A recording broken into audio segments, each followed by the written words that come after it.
இதுக்கடுத்து நம்ம என்ன அப்படின்னு பார்த்தோம்னா, வீரேந்திர சேவாக்கும் நெறைய விஷயங்கள் சொல்லியிருக்காரு அபவுட் தோனி. என்னன்னு பார்த்தோம்னா, ஒரு முறை வந்து தோனி பிரஸ் மீட் குடுக்கும்போது, சில சீனியர் பிளேயர்ஸ்லாம் ஃபீல்டுல வந்து ரொம்பவே ஸ்லோவா இருக்காங்க அப்படின்னு அவர் சொன்னாரு. பட் அவர் யார மென்ஷன் பண்ணி சொன்னாரு அப்படிங்கிறது அப்ப ரொம்ப பெரிய ஒரு கான்ட்ரோவர்சி ஏற்படுத்துச்சு.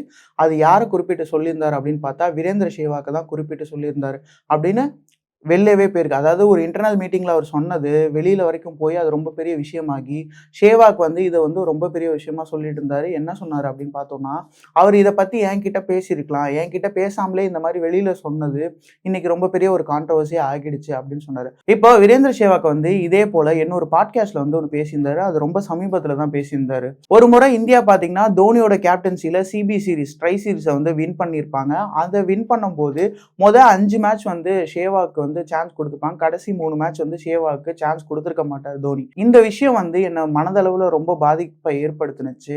நான் இப்பவே விட்டுட்டு போயிடலாம். நான் ரிட்டயர்மென்ட் அனௌன்ஸ்மென்ட் பண்ணிடலாம் அப்படின்லாம் யோசிச்சேன். ஆனா நான் போய் சச்சின் கிட்ட இத பத்தி பேசும்போது, சச்சினுமே இது ஒரு நார்மலான விஷயம்.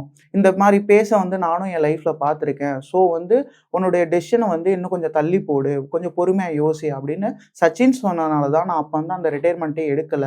அந்த அளவுக்கு தோனி வந்து என்ன டீம்ல எடுக்காதனால எனக்கு ரொம்ப மனவேதனையா இருந்துச்சு அப்படிங்கிற மாரி சொல்லியிருந்தாரு.